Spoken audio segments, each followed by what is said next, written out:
Welcome to Kill Team Casuals, a podcast all about Kill Team filmed in 3 different time zones by 3 different gents. Enjoy. Well, it's the Kill Team Casuals, still luckily plural because we're 1 man down, but I am joined today by the wonderful and beautiful Ben from Battle Brothers Tabletop. Ooh, very nice. Making me feel pretty good about myself. Thank you for having me. Rhys from Threes to Wound. I almost said GFN Gaming. Just a slight change, and could be good today. That we get to do a pod. Yeah, because Russ isn't here. Normally, if we're 1 man short, it ends up being me and Russ. I feel like normally, but man, nice to have you all to myself. And what a treat. The energy's up early, and I'm loving it. And we had to, because we were talking. We couldn't do our earlier slot in the week, and then we were talking about it. We're like, the balanced data slate has dropped, like the balanced data slate. But we have to. We got to do something. Yeah, we're notorious for missing, the release date on things or having our finger far from the pulse. But today, we got to do something. Yeah, I was like, we have done pretty well. A huge welcome and hello to everyone in the chat. Jin of the Sheep, who's joining us from Japan. Thank you for tuning in. Very nice. Probably puts you closer to my time zone, I'm thinking, maybe. I don't know. Dr. 0 Hour, Sandy, Digger Al, thank you to a lot of our favorite regulars who are in there. If you are listening to the podcast, we record on Twitch each and every episode, so feel free to join us there. It's a great way if you want to join in, ask questions, and become part of the chat. It's a great bunch of people who are in there throughout the show, chatting nonsense with us, and we really, really love having everyone in there. And now, an important thing, I've got the new T-shirt on. Oh, baby. Again, podcast listeners won't be able to hear the T-shirt, but those who join us live or on our YouTube will be able to see the Cheese Chasers T-shirt is beautiful. Officially landed for me. So if you are interested in some of our merch, I'll make sure you can head to our Casual Wargamers YouTube page. There's a link directly to the store there. I'm sure we will share the link in the chat a little bit later as well. Yeah, good design, dude. Looks great. I love it. I think there's nothing for it. I think we need to crack straight in because we've got a bit to cover. Yeah, we're talking about the Astartes 2 trailer, right? That's what we're both talking about. Oh. That's the big news. Oh, did you see it? Oh man, I am such a sucker for the original. I watched the original way more than is reasonable considering it was brought out however long ago. But yeah, that new one looks very good. Yeah, absolutely blew me away. The first Astartes is what I was tiptoeing, actually. Like, always wanted to get into 40K. I admired Kill Team from afar. When I saw Astartes, I was like, that's it. I'm in. Like, I am for sure in. I think that was the moment for a lot of people. For a lot of people, yeah. Out, and dude, it blew me away. There's a little footnote on the article that the little vignettes that we saw, the little flashback scenes, are actually not going to be in Astartes 2. Yeah, okay. But those are it's the backstory for the characters. So, Suffer Not the Alien to Live, I think it's going to be a Death Watch story, is what I think the rumor is. Okay. Which is rad. It's pretty cool. Interesting, the Grey Knight at the end as well, though. Like, it really I thought it was a Terminator. I thought it was a Death Watch Terminator. Oh, maybe it is. Maybe I read it as Grey Knight because I wanted to. Yeah, help us out. Which one of us is right? Yeah. Yeah. Yeah, but thank God. There you go. Dr. Zero saying Death Watch Terminator. Okay, I'll show myself out. Yeah, so pretty sweet. And just like I was talking about in the office today, man, I should know, but the guy behind Astartes, who's the 1 man show who did the original Astartes, I love it. They've kept the same look of Astartes, and my favorite touch, it's like all world building because nobody knows how to storyboard a Space Marine and line up a shot like this guy does. It's just they're heavy and they're moving, they're like trudging, but they're fast, and the shots are just like beautiful. Like, you have a background in this as well, and so it's just I don't know if I've ever seen an animation like storyboarded and shot and locked in as well as this one. And it's just incredible. And my favorite touch is all his Space Marines and all the models it's like an under grip, but when his Marines fire, they're like bracing it from the top to cut down. Sick. The dude who puts it on like the balustrade thing and just locks it down and just fires full auto. So there's no recoil. Like, what a beautiful touch! Like, I just am in awe. Yeah, I loved it. I'm in awe. It's because did you see the secret level? Yes, that was him too. Well? He was behind that. Yeah, like the storyboarding and the blocking. Yeah. And you can tell because the Space Marines in that, when they fight, move exactly. And that's the same. It's like they've got weight, they're heavy, but then they just have those moments of being blisteringly fast. Yeah. And it's this, perfect. When Titus like shoulders through that little jackal outrunner or whatever it was that, flying out, I was like, dude, and it just crumbles around him. And in the scene where they're fighting the Tzeentch demon, and like the like it zooms in, and so like the depth of field changes, and like they're way close. It's like just a 10 out of 10, perfection. Yeah. We're living the good life right now, boys. I am very excited, and also for myself, like I'm such a sucker for anyone who can tell a story visually like that with no dialogue. Like that is one of the you're so enthralled with what's happening, and then you realize by the end of it. No face, and no one says anything. My favorite bit still, though, is the absolute epitome to me of like, sometimes to me, Space Marines can be a little bit too human in the expanded lore. Like, because we see so much of them, we hear them talking. We forget that they're meant to be like psycho-indoctrinated, loyalty-insured machines. Mutants, Yeah. And that bit where the Inquisitor gets like possessed and they just smash him in the face. Gun him down, yeah. One guy, it's burnt into my brain. Yeah, one guy punches him, and then the other guy whips out the bolter. Just like you see, like just on the floor. It's like, whoa, this guy's. There's no hesitation. There's no like, brother, the Inquisitor's been taken over. What should we do? It's just bang. We know. Yeah. And I love that. Yeah, it shows just like exactly. You just killed it because the other guy, because the first guy punches him, and the other guy's like, oh, I know what kind of time we're on. Like, okay, this is what we're doing. It's like, let me finish the job. It's like, oh, God. Or like in the similar scene we're talking about, welcome to Kill Team Casuals, jumping off course immediately. Classic. But in the secret level one, where no spoilers, but a certain somebody gets stabbed through the chest. And I don't know if you know the scene I'm talking about, but it's like zooming in and it freezes time because the creature is bouncing around, and it zooms in on the one person getting stabbed through with a sword, and just the depth of field and the blocking. It's just incredible. It's just incredible. So thank you, that guy, whatever your name is. You are the hero that we all need right now. Yeah, 100%. Oh, so good. Gets me so excited. Hey, that's a thing to get easily distracted and talk about all day. I've got no shame. Yeah. Siama Peterson, it looks like. Oh, nice. Siama there Peterson. You go. Yeah, if I'm getting the name wrong, I apologize. But Siama Peterson, you are my hero. Thank you so much. You were doing the Emperor's work right there. That's fantastic. All right, so balanced data slate. There we go. Thought we'd start quickly, and again, for those listening, we are we're the Kill Team Casuals, so we're going to approach this from our casual thing. We're not going to do an exhaustive read through of every change. Yeah. We're gonna do our hits and winners misses, and losers, the things we like, winners and losers. And things that we think might have, impact on the game that, we find interesting. So I thought we'd start with the core rules because there was a few little changes here, which might not be as flashy as the team changes, but I think they are. Yeah, I think they're pretty important. Changes. So the first one was counteract. So can no longer be used to perform the guard action, which I think makes sense. I think ITD was being abused a bit, especially with elite teams. Totally, yeah. Being able to have that extra board presence and board control, which yes, they need because there's only 6 models. I definitely understand that. Yeah, but maybe being taken a little bit too far. Yeah, too oppressive on Into the Dark to be able to like move, shoot, guard.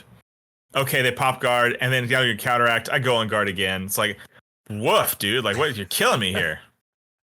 It's definitely one of those ones, I think, that it's like no one's upset with this change, but those that got to use the loophole are like, damn it. Like, you got me fair. Like, no one's sad, but it's like, damn it. That was a good little loop here as well. Yeah, A+. I'm going to start rating these. I'm going to give this one an A+. A+, nice. There was a bit of clarification. Obviously, the weapon stat changes and things like that. if they happen during actions or at the end of the action. So this was, I think, came up a lot because of the Plague Marines. Plague Marines, yep. So just clarification that it happens at the end because it's like you're going through an ongoing activation. Then we got on to I guess that one an A. That's an A? That's an A, yeah. Yeah, Vulcus terrain. So they've sorted out the sniper's nest at the top of level 2 of Vulcus. A++. A++, S tier. S tier. I love it. Because this one was one of those ones, again, because you get told so much about having your bases on the things correctly or the climbing rules, I still at times find confusing or a bit annoying with things. And then to add that sniper's nest that you technically couldn't fit 2 bodies up there, but you should. And if they're up there yes, it's good to have some clarity on this one. I don't think I saw it abused too much. Have you seen it abused too much in the games though? Yes. Yes. Every second of my life. Hold on, my laptop's about to die. Let me plug this in before I drop out of the stream. You're about to charge it up with your rage. Boom. There we go. Yeah. So yes. So I don't know if you played against commandos, if you played against ratlings, they all have these slingshotty operatives. They all have access to seek and destroy, security, infiltration. They access infiltration. And so they'd be like, I'm going to surveillance that guy. And so the bummer is, like, if it's the Grot or something like that, and they get up there, that is 9 free VP because they're going to make it their primary op. Of course. And there's zero counterplay, like absolutely zero counterplay. It was so broken. It was completely busted. One thing that Dakota did for LVO, which I thought was great, all of his maps don't even have the 3rd level vantage, which I thought was an excellent change. Okay, yep. But yeah, so there's counterplay now. You can kill whatever thing that is up there, so it's great. It'll be annoying to do it, kind of get to but that's life, and you're gonna have to do it. At least it's possible. So. I think that's, as you said, it's like the ability to go, yes, there'll be still people who could probably get the Grot up there quick and score X amount of points from it, but it's not unassailable now. Yeah, it's not free 9 VP. So there you go, Mandrakes is another team. Data Goldens is saying as well that we're loving it. Yeah, so it was just so like maybe one of the most toxic things in a river. I won't say sea, but in a river, a brook, if you will, a little paddling, babbling brook of toxicity. This was maybe my most toxic, just because there was no counterplay. There's no hope that they would roll bad. There's no hope. There's just you could not do anything. So excellent change. And there was a few just little clarifications about different parts of the terrain, about one part being. God, this was also toxic. So that little corner on the Vulcus stronghold. Yeah, I don't know if anybody did it to you, but it was like rules is written, you could do it. There's these little like microscopic little indentations that would come up on the edge, and people would stand out just in the open, but be in cover because their base was tucked. So praise. The Omnissiah. This is a great change as well. Bit of common sense. And also the other one was interesting was like the barrels, having to redefine the barrels on the side of the. You can tuck in there is good. Because technically they were elevated, so people were saying that you couldn't tuck in behind it. So again, really good common sense. I still find for a lot of new players, casual players, I think terrain are some of the toughest rules to get your head around and to get. So anything that I think simplifies that, takes away any of the feels bad around it, I think is really positive. And then lastly, there was the heavy barricade, which this is so awesome. I'm not going to get this out of the way. Best data slate we've ever had. 10 out of 10. Everything's getting an A+ basically. Best data slate we've ever had. Only bummer is that they made us wait so freaking long to get it. Whatever happened, things happen, whatever. What but my God, we waited so long. Looked like if this came out. Oh my God, right before. Yeah. So this is a huge change for some teams, like that want to stage, like Rekkas that want to stage or something like that, or if you can dash out of sequence or something like that in turn 1, very good. So because also I don't know if you. Oh, sorry. Oh, yeah. I was going to say, for those who don't know, it's basically you can now take the heavy barricade and you can now set it up wholly within 4 inches of your drop zone. So just gives it it used to be 2. And I think meant a lot of times it was not really playable or very, very useless. So this, I know, guys, it's only 2 inches, but it makes a big difference. Okay, huge difference. Yeah, you can do a lot of damage with 2 inches. Okay. So what do you rate this one then? A++. This is awesome because it was just something that it was unusable. It was a cool idea, but 2 inches completely unusable. But 4 inches, now we're talking. Like I use it today actually. Like I played Fel Gore today before I left work, and it was great. It allowed me to stage. It was everything you wanted. So love it. And exactly. That's like the whole point of it is exactly that, especially in like some of the terrain setups, especially if you're looking at older things, like that's it, where there might not be as much heavy terrain. Having something and being able to BYO is very nice, especially with a lot. I feel like there's a lot more advantages heading around at the moment as well. Sure. So let's jump into the teams. Who would you like to start with? Who are you most excited about? I think I know, but we'll let you guide us. Should we make people wait, or let's just talk about the 2 big ones? We're not other channels. We're your best friends here. Okay. let's start with Legionaries. Let's start with Legionaries here. And these changes are good. There's a laundry list of them. I don't know if we want to cover everything, but like notably, the big one is the change to Implacable. That used to ignore piercing of 1. So, P1 would go to 0, P2 would go to 1. Now it only turns piercing 1 into piercing crits. So piercing 2 is completely unaffected, and then piercing 1 drops down to piercing crits. That being said, I think this might just be dead now, like because the teams that you would want this against, like let's say Castlekin or something, have ways of getting those crits with severe and things like that. So it's almost like sometimes it'll be worth it, but I just don't think you're taking a ton of Nurgle operatives now because it's just not worth it. But Nurgle and Implacable was just too strong before, right? So this is good. Because Horde teams with their Melta, like if they bounce off you with their Melta, that's all they got. Like that is that's their one piece to trade 1 for 1 with you. And so this is good. That's an excellent change. What are some of the other ones there that we like? Well, it was interesting. The one that I found it very interesting was obviously the changes to Quicksilver speed, like the Slanesh, another operative, like another operatives that you would definitely use that became, I guess not oppressive, but there were certain teams and certain matchups that with what they were doing with Quicksilver speed nearly rendered the whole team just nearly, worthless. For want of a better term, worthless. Yeah. And so now, the notes now are pretty cool. You have to move an action in which it moved, and then it's only fighting. So if you're fighting a Fel Gore or something, they could charge you and still get their normal ballistic or weapon skill. So that's great because it was so toxic, and they got it really right, I think, because those were the 2 incredibly toxic abilities that were strat ploys. So that's great. Fickle what do you think what do you think of the shooting side of it as well with the more than 6 inches? So if you're more than 6 inches now, you have that the penalty to hit. -1, but you can get within 6. I think that's good. Again, it's a subtle change, so it's still powerful to get you up the board. But again, there's some counterplay. You can't be quite as reckless with it now, which I think is totally good. You gotta have a bit more of a think about it. It's much more situational now for sure because like normally I have not had many experiences where I'm getting shot across the board on Vulcus, just outside of people that ignore obscuring or something like that, just because there's so much heavy that I have a lot of agency to not be shot. But yeah, this will be situational from now on, I imagine. But it's a good change. Like it's too powerful before, so that one might be the shooting one might be a little too much, but I don't know. Like we'll just we'll have time will tell. Yeah, the Fickle Fates one though is kind of interesting. I thought. Did you see that one? Yeah. But now instead of it used to give you severe, and now I think it used to give you severe. So now it's ceaseless, which is like a ceaseless Melta or a ceaseless plasma gun. Like pretty good, dude. Still pretty good, especially when you're hitting on 3s. Like you can only roll so bad, on 1s and 2s. Yeah, exactly. So, pretty good.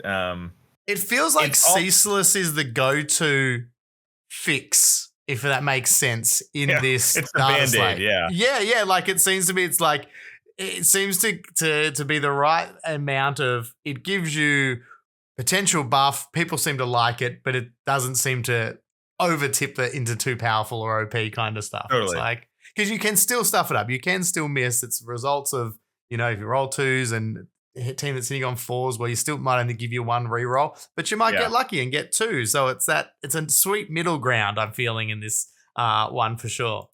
And it's fun too. Like there's also Ceaseless is pretty fun. It's like, ooh, how much am I gonna get to reroll? Like it's also a fun little mini game, I feel.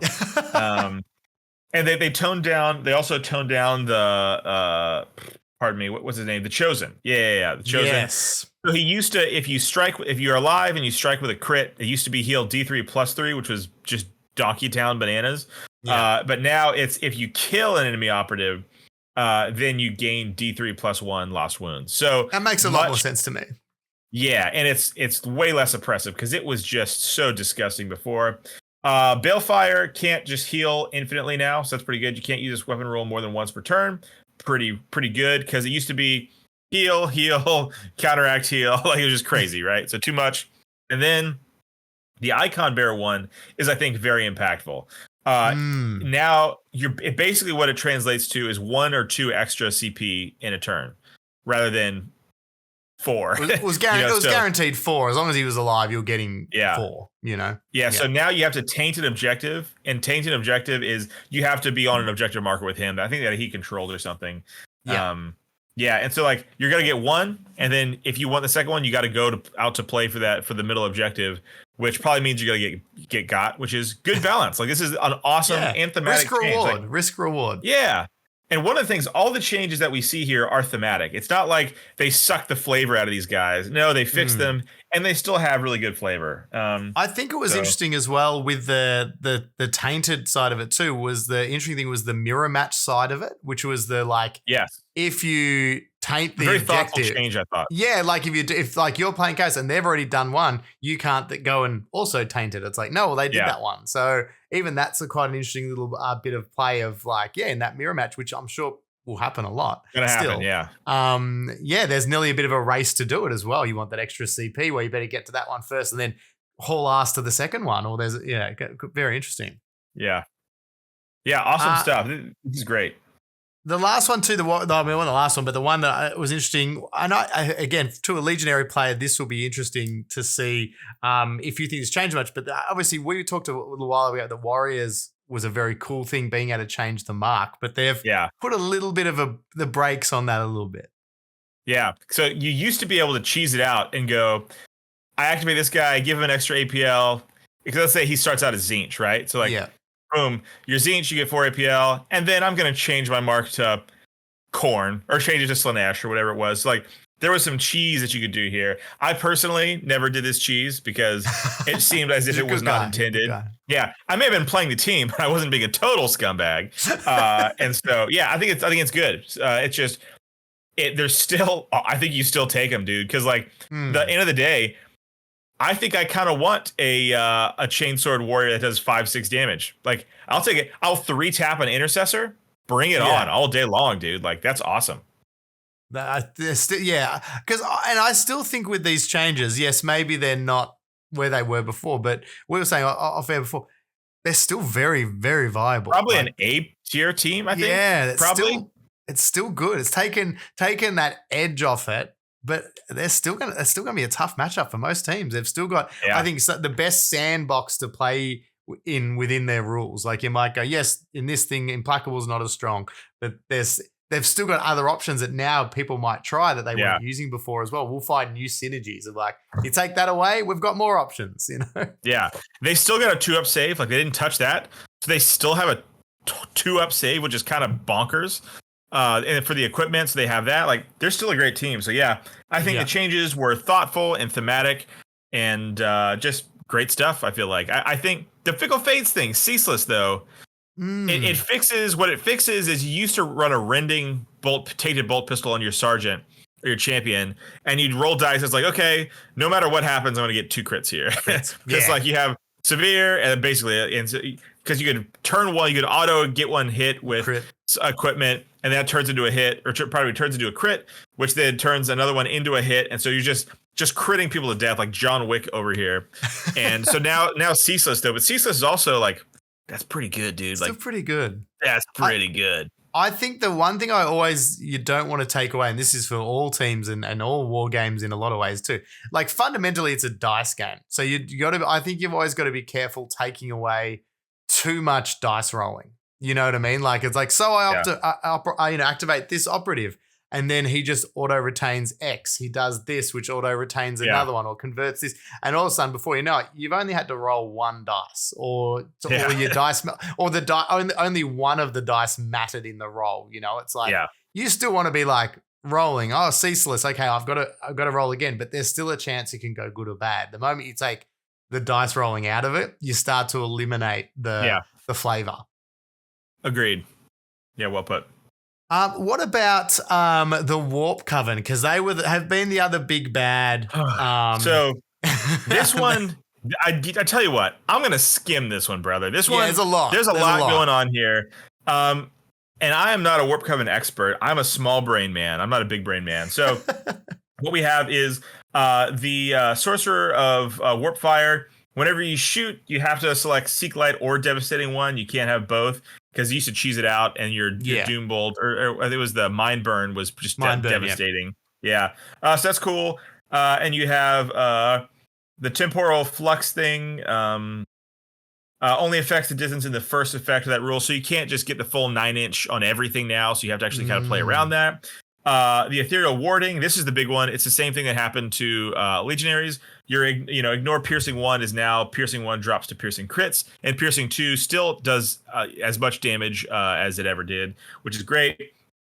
The rubrics, this is somewhere on the data slate, but they went from a 2-up to a 3-up save, which is awesome, because there's like effectively a 2-up invuln, like your Custodes video. It's like, all right, 2-up save, 4-up invuln. It's like, I'm gonna shoot my melta cannon at you. It's like, sorry, bud.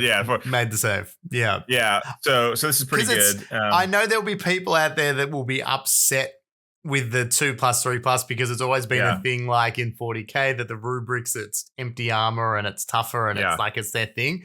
But with the amount of other damage mitigation they have, I think they've made the right call. Like it was too much. Even the way that they did pare back the warding and stuff like that. Like these guys are still tanks. They've still got heaps of wounds, even on a 3-up save. Won't auto win.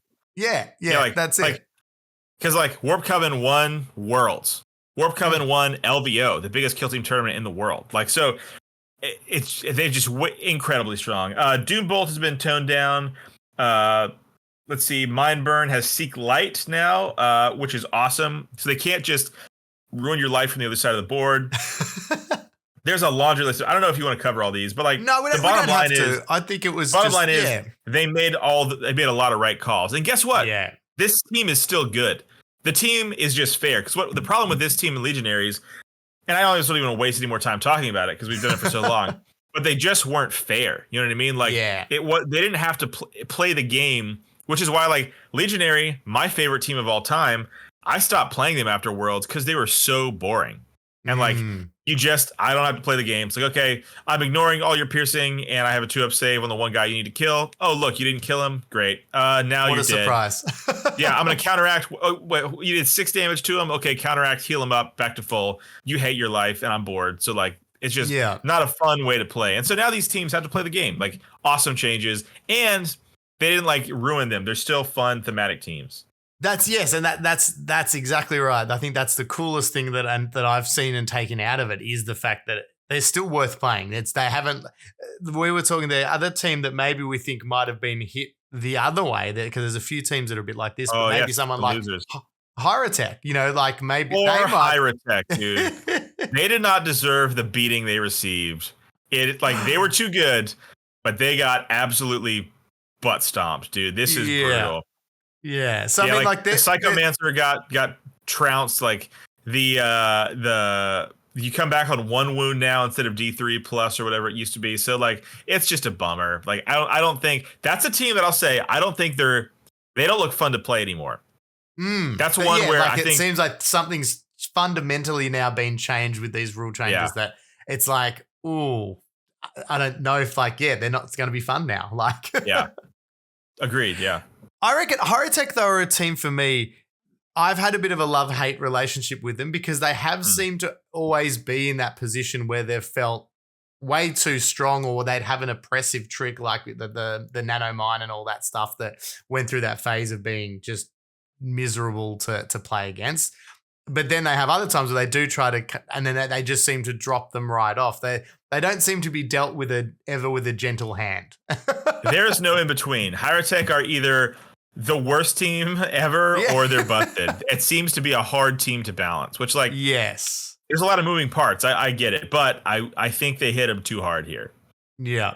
I mean, the one wound on the reanimation, I mean, again, part of me can't help but cheer because I'm like, I get so frustrated when you play a team and you kill something and they come back to life. You're just like, right. This. Also speaking from a guy who's playing Fel Gore currently. So it's great when it happens for me.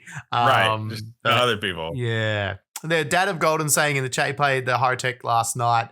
Still quite strong, just not miserable to play against. So that's good to hear. Okay.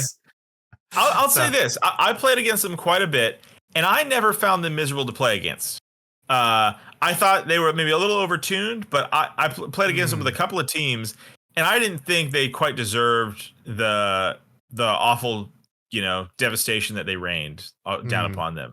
But yeah, I'll have to get some games in. You might be right on that, but one wound just feels bad, and maybe it's fine. Yeah. But one wound feels bad to me. Yeah. Another winner that I think's looking good. The old Death Corps, maybe to celebrate the release of the new box set. Woof. Are they back, baby? I think they're totally back because they had some cool upgrades this edition that they just weren't worth looking at because the rest of the team was so bad. But so they have this basically one turn you get a Grizzly Mark, that one it's the Rad Bombardment or something, and so you can make something cost 2 APL to tap, which is freaking awesome, dude. That's great. But now their shooting it gets upgraded, so shoot. I'm sounding like Dakota. What's it called? Take aim. Yeah, there's Dakota calls shoot better. I like that way better. Fight, move. Anyway, so now it gives you ceaseless on your shooting. So that's a ceaseless Melta. That's a ceaseless plasma. That's a ceaseless grenade launcher. That's a ceaseless sniper. Whoa. And on top of that, you also, I don't have it in front of me. Which ability is it a strategic ploy, I think, that gives you saturate and accurate one? Yeah. So So this is Melta gun. Strategy ploy siege warfare, it's called. Woof, dude. Yeah. So think about this.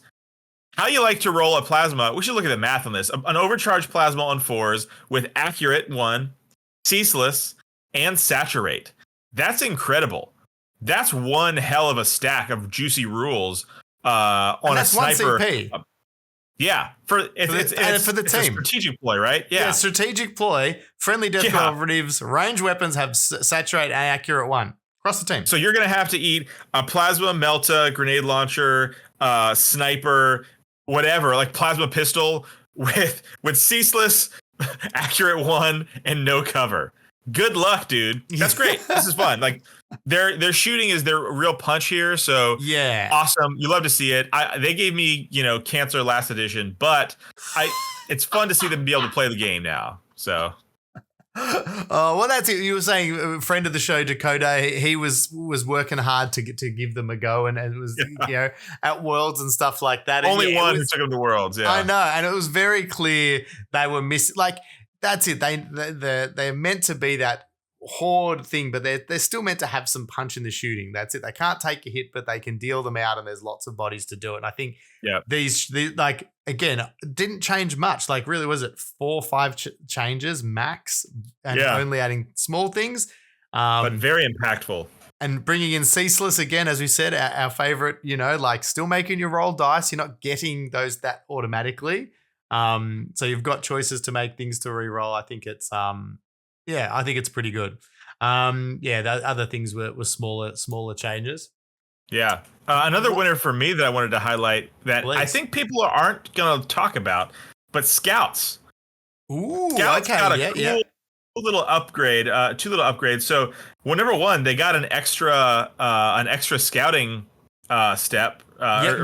Yep. Yeah, and they can have 6, so you get an extra one, which is going to be this one every time, and it is a tactical maneuver. Once per battle, as a strategic gambit, select one friendly operative until the end of that operative's next activation. Add 1 to its APL stat. So this opens up the doors, babe. So scouts have some cool tools. Your leader gives out an APL. Also, as I'm saying this and I'm putting the pieces together, it's all coming together. Your leader, so your leader could go up to 4 APL. Charge, fight, shoot, charge, fight, shoot, like whatever, like plenty of options. Like charge. He's in the guard now. Shoot. Yeah, shoot. So like, ooh, pretty good. Or shotgun guy, because for a CP they can shoot twice. Like you got a couple shotguns hitting on 2s, 4 damage. Like I don't care what you are, you're gonna eat this shotgun. Yeah. So I think that's a great ability. Also, the targeting oculars up to twice now per turning point. When you shoot, you can have lethal 5 and saturate. Hello, sniper. Did someone say sniper? Because that's what I heard. Like hitting it, just nuts. So like, these scouts are going to be hitting you on 2s everywhere with the APL where they need it, making your life as hard as possible. They have this ability to make 2. I think it's you can have 2 of them, and it makes a piece of terrain. Or I think you pick a point. I don't know exactly, but you pick a point. And then within 2 inches, operatives in there, wholly within, or maybe just partially within, get seek on them. So like, oh, what's that? Are you standing on the middle point with a piece of heavy terrain? Okay, my whole team is gonna get seek on that guy. Like, whoa. It's so like, it's just the no-no zone where don't step here or else you will die. The no-no zone, not my no-no zone. Yeah. So I think I don't know if it's enough, right? I'm not claiming that they're S tier, but I think these changes are pretty good. And with two, 4s on 2s, 4 damage shotguns to back it up, I like this.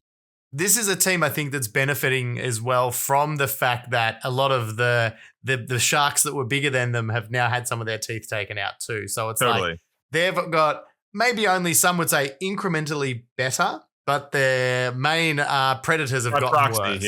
Yeah. So it's like, and I think there's a few teams that are going to be like this who they were actually in a good spot. They were probably high B or still A anyway, but that kind of put them in people still weren't taking them at the top tables because they're only looking at the top 4 or 5 teams, And I think they're fun now. Yeah, I still remember I played them at my first tournament of this new edition, and they were that team that the whole time I was just going, they can do what? Like they just seem to have this toolkit that had an answer for anything I did. Oh, I just need that extra APL there. Or, I just need to get this thing. Well, only X amount of operatives can redo this, but it was always the perfect amount. I was like, whoa, these guys are something. Yeah. No, this is sweet, dude. Yeah. How about you? You got another winner? Yes. I'd probably say, all right, the one, I don't want to say winner because, again, this is another team that I have nightmares about. Okay. The Gellerpox are definitely... No, we're the losers. I don't know if they're winning, but we're definitely losing. I hate this team so much. Yeah, like I've played against them a lot. My friend a player in my friendship group, I say friendship loosely now because he plays Gellerpox, but played against them a lot. And they're a tall order at the best of times, but they had been in the basement a little bit here, and this brings them right back out of the mud for sure. Yeah, I wonder. Do you think it's enough? Yeah, it's tough. They got a laundry list of buffs, and so I'll be curious. The 4-up, does it affect all damage or just regular damage? Well, it's the same as the Revolting Resilient. It's the same as the Death Guard one. So I'm pretty sure it's just normal. Let me double check. I say that with absolutely no confidence. The Death Guard one, Death Guard affects both. Death Guard effects. So I think whenever an attack dice inflicts damage of 3 or more on a friendly operative, or roll 1. Oh no, it is just and inflict damage. So it is a crits as well. That's pretty good, dude. That's pretty good. Which effectively gives them what? How many wounds do they have? Well, the big boys have got 20. So there are 30 wound models. Like is what you can basically count on. Far out. Right? Like that's. Or no. No, my math is wrong there. Still probably 25, is it, or something like that? Yeah, my math is wrong. I was thinking of old Feel No Pains. I'm thinking of So that definitely not 30 wounds. Okay, that's good. No. I immediately had the thought, and I thought, oh no, we're cooked because it's a feel no pain. But it's the new feel less pain. It's the feel less pain, yeah. So you get to inflict one less, subtract one from that damage. So it's still at they said it, but when your model is also 20 wounds, that means and at 4 up 50%, you're still going to, I reckon you're still getting at least another 4 out of it for the game. Yeah. Which will keep you alive longer than you should have. 24, a lot of weapons do 4 damage, maybe 5 on a crit, and they're considered good. But your average weapon 3, 4, or 2, 3 for some of the pissier stuff. Yeah. That's a lot of shots. And mortals will still blow through this, which is important as well. Yes. So like if you have a sniper, you can lay him out. Yeah. Oh, there you go. Lap's done the maths. Yeah, it's between 3 to 6 more health depending on what you're being shot with. Thank you, Lap. Thank you, Lap Sky. So yeah, like that's a lot of wounds, and they're still just that. They're just you have to invest so much because you can always go, oh well, don't worry about the Hulks or walk around. But there's 4 of the dudes, and there's only 3 objectives. There's only 3 objectives. Yeah, yeah. Well, this is a great point because something that people like. A winner that didn't get hardly any changes, just a minor tweak to something. A winner that I think along the same lines is Fel Gore. And these teams, a team like Fel Gore, a team like Gellerpox, loves that there's only 3 points now. Because what is there, 2 Hulks on a point? It's like, I guess that's not your point anymore, dude. Like, good luck. Like, that's not your point. Is that 3 goats on a point, or is that the gong goat on a point? Well, I guess it's not mine. I guess I'm losing on the crit op this time. So yeah, I think these teams are like, especially Fel Gore. I think Fel Gore, I'll say, because they also got buffed this edition. They had some tweaks. They're better than they've ever been. Yeah. A lot of the negatives they had actually got walked back. Like the operatives that lost a wound all got them back, which was interesting. Yeah, so it's kind of nutty. And so I think Fel Gore are going to be about as good as they've ever been in this meta. So, which is, I'm kind of bummed about, dude, because I know you've been playing them for a long time. I was looking at the cards and I was thinking, okay, once Elites gets toned down, I think Fel Gore are actually going to be pretty good. So I started playing them. And now I think they're probably going to be like S tier, probably, is my guess. I think because they're kind of a toxic team. Yeah. And it's kind of a bummer because I really like them. The Legionaries with the biggest bad matchup with the Slanesh kind of thing, which was their big Achilles heel. Not as bad all of a sudden, and you go, well, like that's it. They get the charges off, which is what you're trying to do anyway, because of course you don't want to. Yeah, you don't like. Yeah, it's gonna be. Again, they've gotten better by subtraction of other teams. Like they've just their actual changes are very minor. Like it was just like changing the must be visible within 3 to within 3 to wholly within 3. I think right. Yeah, and visible to use Mantle of Darkness, which that wasn't game breaking either way for this team. They're just a good team. These melee. I think the melee summer's back, baby. There's the melee summer is back, which I'm loving. Who else? I just want to highlight one quickly, and this is not going to shift the meta. This is not groundbreaking, but it's my favorite thematic change, and it's the Tempestus now get the hot drop ability when dropping from a vantage. Oh, that's fun. So just little things like that, but that makes sense. Like it's like when they're dropping in from orbit or dropping. That's it, because before it was like hot drop, you used it, done. But now, maybe you've dropped them up on the vantage. First 2 turns, drop them down the next one. That's nice, Yeah, it's good. I like that a lot. You want to talk about Kroot for a second? Oh, yeah. Well, I love anytime sort of the forgotten children get some love. And again, I'm not saying these guys are about to kill it, but I think they had some fun and cool changes. And I played them at Worlds.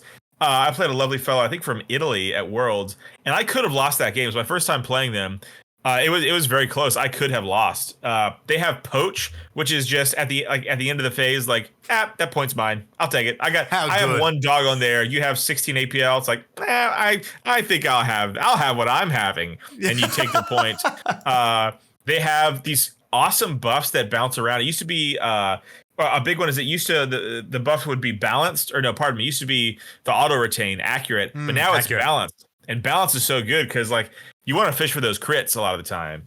That's it. Yeah, it's like balance. You go, the auto retain is nice, but again, as I said, it's a dice game. You want that chance to jackpot. You want that opportunity to hit those crits and make it. auto hitting, it's nice. We're not saying I'll take it on all my weapons, thank you. But it's if you have the option to be, especially with some of their other synergies as well. Yeah, you want those crits. You want the lethal 5-ups. Yeah, and then you also have the trophy. I actually don't know what the trophy is. Do you know what the trophy is? I was curious about this one. You know what that does? Trophy, as in is that equipment for the Kroot? Yeah, it's equipment. I'm yet to enter my trophy. So once per battle during a friendly operative's activation, excluding hounds, before or after it performs an action, if it's not within control range of an enemy, you can use this rule. If you do, add 1 to the APL. Great, that's awesome. So it's just it's like an on-demand APL. During, I think again, I could be wrong about this. I think it was maybe you had to declare at the start, but now it's just during a friendly activation. A great little quality of life increase, a great tool. By just that small changing in the wording, as opposed to having to declare it to go, well, I'm going to see what happens here, and then I'll make a call. And I think that's what makes it very, very nice. And there's a strategic ploy here, Prey. I'm going to read this out. Do you mind pulling up the Prey strategic ploy so we know what it does? But I think it's good. One I prepared earlier. Yeah. So ranged weapons have its ranged weapons have the balance and severe rule, but now if the weapon already has the balanced weapon rule, it has the ceaseless and severe weapon rule instead. So giving your shooting weapons ceaseless and severe, like pretty freaking awesome, dude. Yeah. So Prey, whenever a friendly operative is shooting during an activation in which it hasn't performed charge, fallback, or reposition, its ranged weapons have the balanced and severe rule. If the weapon already has those, you get ceaseless and severe weapons instead. Note that this operative isn't restricted from performing those actions after shooting. Ooh, so that's real good. That's what I was saying. That's the nice extra is that you can have the opportunity to do it, shoot and scoot kind of shenanigans, hit hard and then out of there. Yeah, kind of sick. I like this. I don't know how good they're going to be, but it looks like a fun team to play. Well, those who listened last week know that this is my next team. I've got 2 more rounds in my little tournament that I play with amongst friends with Fel Gore, and then they get put to bed for a little bit. They get tucked into their little goat beds, and then I'm onto the Kroot. So I'm pretty excited / filled with trepidation, but these little changes from what I've read make me excited to jump across. Yeah. A couple of slaps on the wrist across some of the elite teams. Nemesis Claw, their comms jammers went from 8 inches down to 3, which is good because it would just gate kept some teams from playing the game. Yeah. Plague Marines, their icon. This one to me feels I don't feel this one was deserved. But Plague Marines, the icon bearer, now it was like if he was alive, he gave you contagion for free.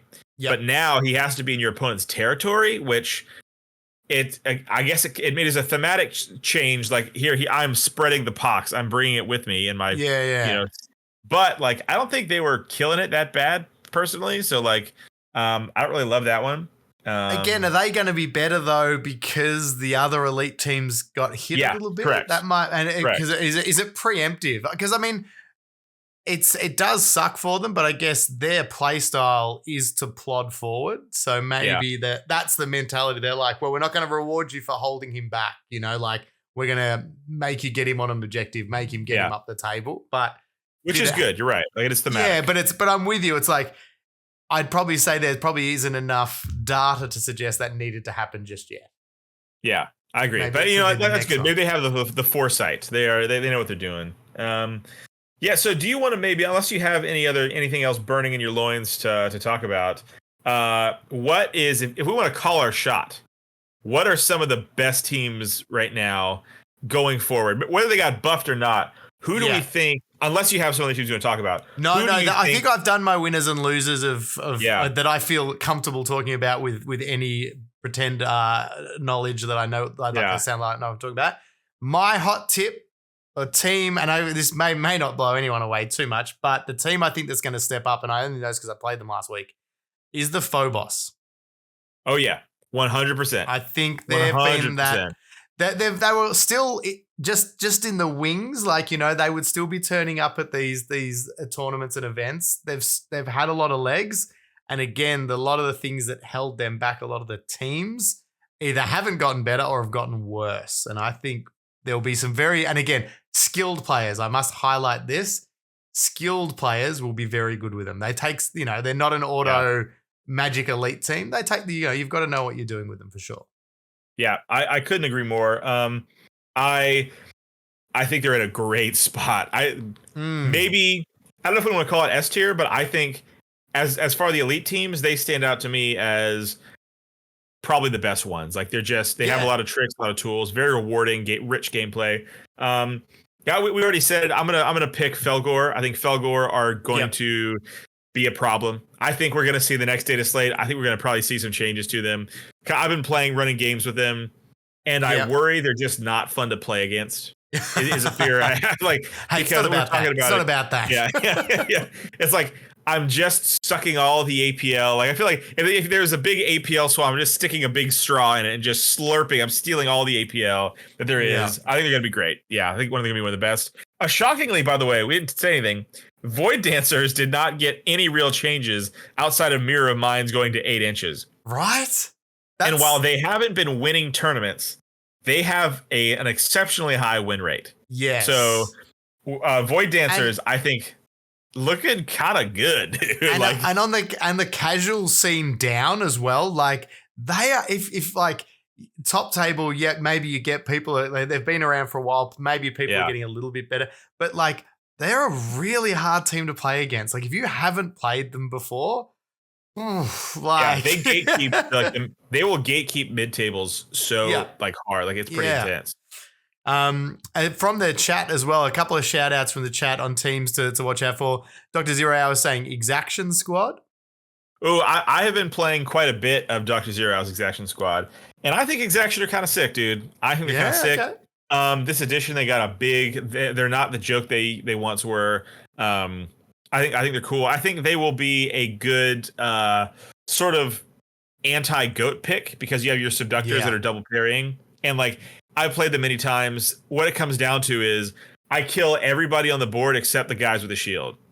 And it's like the guys with the shield, I literally cannot kill you. It's impossible. Yeah, impossible to kill them. And my crack grenades will whip. So yeah, I think they're kind of sick. Certainly not S tier, but they're fun now for sure. Lapscallion's still calling it. He still reckons Warp Coven are going to be the best elite team. He reckons these changes aren't going to cut the legs out of them as much as we believe. Oh, they're good. Yeah, the Legionaries and Warp Coven are definitely both still A tier for me, in my opinion. Yeah. Time will tell on the Warp Coven. You very well be right. They might be S tier still, but I think. I don't know. I think we'll just have to see, right? We'll have to see because that's the best part. We don't know. Yeah. You can sit here and you can look at the numbers, but until it hits the tables, because it's also not just what the rules changes say, but it's also what it does to the community. What people start to go, well, this is going to shift us to this team or changes this team. Big thank you to Whiskey for subscribing as well. Thank you, Whiskey, for the sub. We really appreciate you. Whiskey. You ever see Hot Rod? Ever watch the movie Hot Rod back in the day? Yeah, whiskey. I mean, look, I think it's going to be a very interesting time in such a positive way. I think we're going to see a much more broader spread of teams as people try to scramble to find out where to go, like where to put their time. Yeah, I'm so excited. I think this meta is so wide open and going to be really fun. Elf teams, I think across the board, their stock's going way up. I have to highlight Jin Sheep made a comment. He goes, a common theme, Ben. Every team you're playing isn't fun to play against. Maybe it's you.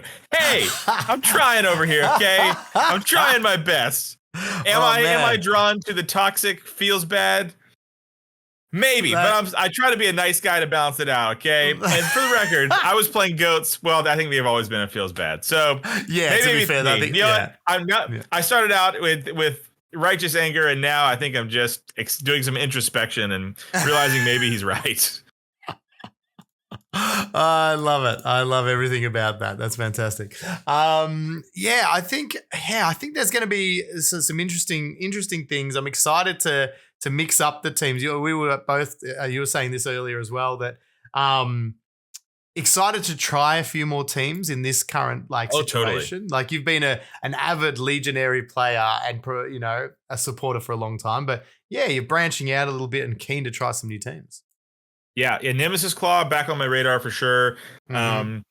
But I'm trying to stretch my way out of the elite only sort of mentality. I've been an elite player since the beginning of the edition, and so I'm excited to. Fel Gore is kind of stretching me out of that a little bit. They're pretty sweet. Also, scouts. I want to play around with scouts. I think there's something there. I also really dig like the models. Scouts. They're great. The new scouts are really cool. Yeah, they're excellent. So I'm just excited, man. Phobos look awesome, and I think for me, why I think Phobos is going to be so good is that they've been so good without ignoring piercing, without all these tricks, and now the two big teams got their two biggest knees sort of taken out from under them. I think Phobos. I think they're going to be so good. So I'm calling it. I think they're the best elite team right now. That's my guess. We heard it here. I love it. Well, we can make some bold predictions because if we get it wrong, then we just go, mate, we're casuals. What are you listening to us for? Okay, we don't know. Yeah, we don't know. But if we're right, we can beat our chests all about it. I got to do one quick shout out as well. Coming up in May, there is ArcFest 2025. So this is a big tournament down here in Melbourne, Australia. So if you're in Australia, this one, listen up. If your ears should be pricking up. I went there last year and played 40K. But this year they're going to have Kill Team. And the good news, not only are they going to have Kill Team because it's one of the biggest. It is the biggest 40K tournament in Australia. It's been running since like 1998. So it's got this huge, long, amazing history. Wow. But ArcFest, there's Operation Arc, which is the kill team. It's going to be 6 games across 2 days, 32 players. Tickets are on sale now. So head to ArcFest or Arc40K to check it out. The big part of it though, and I can tell you a story of why I'm a little bit sad. It is a golden ticket event. Ooh. It is a golden ticket event. And it's being run by our very own friend of the show, Lap Scallion, who's obviously in the chat Lap? as well. Killing it. So Lap's running that. Unfortunately for me, because I played 40K last year, I went with a bunch of mates and we all did 40K. We were all like, we'll be back next year and play 40K. Yeah, so you're not a cheese chaser. Take off that shirt. I know. Take it off right now. Playing remove that team. shirt. Chat demand that he removes the shirt. Take off the shirt. You're not worthy of the mantle of cheese chaser. Take it off. Chat. Join me. Chant and shame. Shame him into submission. Take off the shirt. But I will be there still. I will make sure that I'm lurking around the kill team tables where possible. So I'm very. If you see him there, throw a some big rocks. Fat tomato at his head. Yeah. I just think this is an excuse to get me to take my shirt off. But no, check it out. Because I said I played the 40K last year and it was like the thing that's cool about this and like their motto is it's more than just about winning the game. So not only we'll have to double check. Lap can answer this in the chat. But like in the 40K side of it, obviously you get your battle score and your point score, but you also get rated on your painting of your models, and also cool. The theme and how much time and effort you put into like creating a theme for your army. And then also the other, and this is the hugest one, you also get scored on your sportsmanship. Sweet. So that's cool. Your opponent, you guys get to sort of rate each other at the end to say, was this a fun game? Like, was your good opponent to play against? And was their team fun to play against? So, if someone's brought some awful, like terrible meta cheese chasing stomping list that's just no fun, like they're just, you can kind of call that out. And I think that's really, really cool. So that's cool. You can win. There's like awards for like the best general. So just the best purely game score, but to win the actual thing, you need to have done well across all those fields. So I think I really like that, and it's got a great vibe. They've got all like extra there's stalls where you can buy stuff. I think they're running a secondhand Warhammer kind of selling thing this year as well, which will be really cool. So if you've got lots of stuff, you can set up a little thing and get rid of some of your pile of shame. So I'm super excited to be back. Bummed I'm not doing kill team, and obviously this is one of my chances. I'm going to miss the opportunity to win my golden ticket for kill team, but there are 2 golden tickets up for grabs for 40K. So who knows? All you got to do is win the 40K. All I got to do is win the 40K thing with all like you got to do is win the 40K players or tournament. something. Yeah, all you got to do is win. Yeah, no, it's awesome, dude. You're gonna have a good time. And let's be honest. Let's be honest.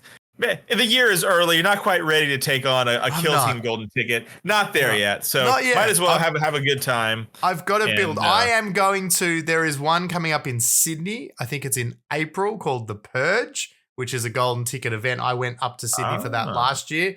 I will be returning for that one, and I'm really excited. Hopefully I can do a little bit better than I did last time. Not that I went badly. I think I did a kill team tapas last time of some wins and losses and draws. Nice. But yeah, obviously, I'm just going to have to go for that golden ticket there. I just hope that everyone that beats me just all goes, I don't want it, I don't want it, I don't want it. So it falls down like 89 spots. I'm going to be right there waiting. You get it. Yeah. Or also, here's the other option, Underworld. Nobody plays Underworld. It's been a little side quest mission in my life. I would love to get a golden ticket for Underworlds. Because I know it's a tight-knit community, but like it's a small pool. You know what I mean? Like you can upset that community real quick. yeah. So it's this little side quest. Maybe that's our move. Maybe we scum in on Underworld. Maybe that's our trick. Yeah, we go there to talk kill team, but we scummed in on Underworlds. I like it. Yeah, there we go. Just to cover actually quickly, the event as well obviously has 40K, has Age of Sigmar, Infinity. I don't play that one. Sorry. Yeah. Star Wars Shatterpoint. Ark in the Old World, which I think is also new this time around as well. And Ben, just for you, there's Middle Ark as well. There's Middle Earth is there. Nice. Very excited for that. Yeah, cool. And it's like I said, it's amazing. It's at Sandown Racecourse here in Victoria.